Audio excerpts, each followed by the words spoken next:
un entraîneur exceptionnel. Il s'appelle Stéphane Moreau. Il nous l'avait promis, Pile, notre Pierre-Yves Leroux. Stéphane Moreau, l'entraîneur du FC Nantes, des moins 19 ans du FC Nantes, est en direct avec nous dans l'Afterlive. Salut Stéphane, merci d'être avec nous. Ouais, bonsoir à tous. Bonsoir Stéphane. Et bravo Stéphane. Bonsoir. Merci, merci. C'est quoi le sentiment là qui prédomine après cette qualif? Je rappelle qu'il n'y a qu'un club français qui a atteint le Final Four dans l'histoire de la compète, c'était le PSG en 2016. Ouais, voilà, je sors du match déjà avec toutes les émotions qu'il a pu avoir à l'intérieur et évidemment le sentiment de joie et le recul derrière. Et vous connaissez ça, quand on sort d'un match comme ça avec autant de piment, il y a un petit contre-coup, c'est quand un petit relâché qui tombe. Ce sera l'Olympiakos, on connaît déjà l'adversaire. C'est ça déjà. Ouais, qui a battu le Bayern. Alors c'est vrai que sur le papier, en plus, on se dit il y a un coup à faire pour le FC Nantes, Stéphane. Ouais, attention au papier, c'est toujours pareil. J'avais voulu jouer le Bayern dès les barrages. Parce que je les connais. Non, c'est match. Non, match sec. Match sec. À Nyon. Final Four à Nyon en Suisse. Ouais. Demi-finale, finale à Nyon sur le site de l'UEFA. Donc Stéphane Moreau. Attention au papier quand même. Ouais, c'est ça, je reste vigilant et s'ils sont rendus là, certainement aussi qu'il y a des qualités dans cette équipe et qu'il faudra certainement analyser et bien maîtriser.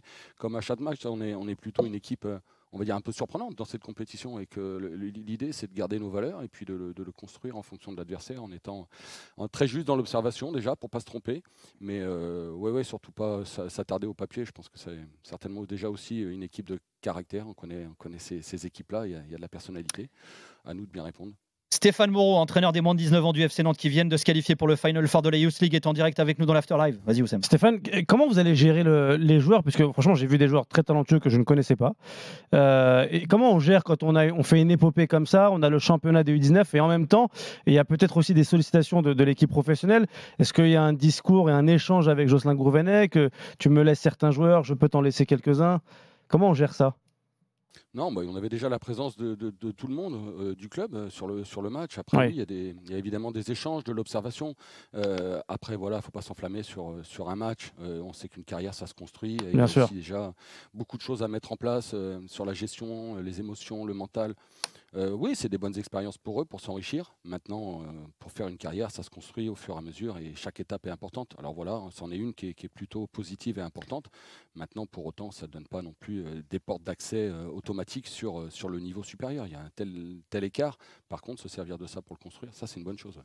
Alors Stéphane Moreau, formé au FC Nantes, passé par Caen, Laval, en tant qu'entraîneur et éducateur, passé par Nantes, Laval, le PSG également, c'est-à-dire quand même des sacrés centres de formation, des sacrés labels formation à la française, j'ai envie de dire. On a souvent dit que Nantes avait délaissé un peu la formation. Là, vous êtes en train de démontrer depuis quelques années que non, pas du tout finalement, Stéphane. Non, je crois pas. Je pense que ce club a un vrai passif sur la formation. Je suis assez bien placé pour le dire. J'ai eu la chance de côtoyer des formateurs exceptionnels.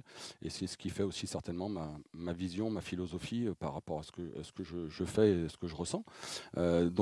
C'est toujours là. Le tout, c'est de le développer et surtout pas s'arrêter et rester sur ses acquis.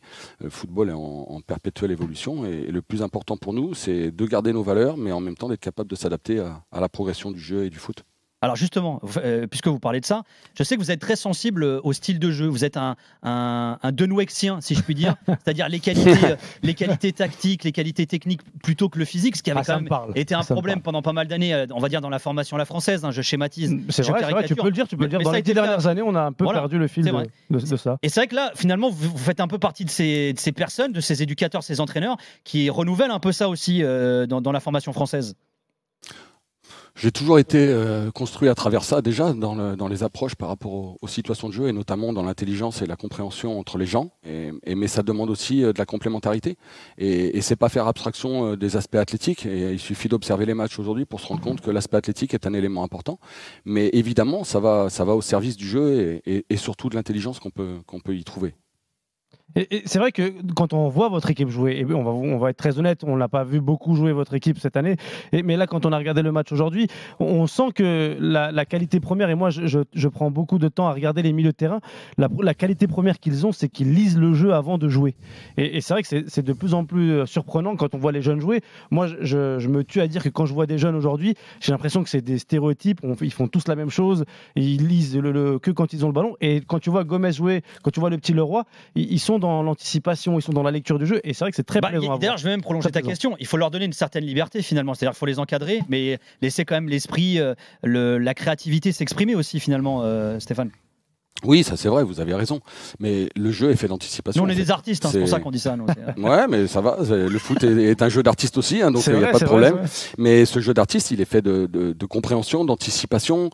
Et je vais même un peu plus loin, de relations entre eux. Parce que l'idée, c'est de gagner du temps. Alors, du gagner du temps individuellement dans la prise d'informations et de le savoir, ce que je vais faire du ballon, mais aussi pour créer du lien sur la passe d'après. Et l'autre doit réagir aussi. Et évidemment, ça prend du temps.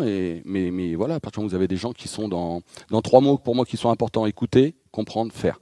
Voilà, vous avez ces 3 mots-là dans un profil de joueur, dans un centre de formation, il va progresser.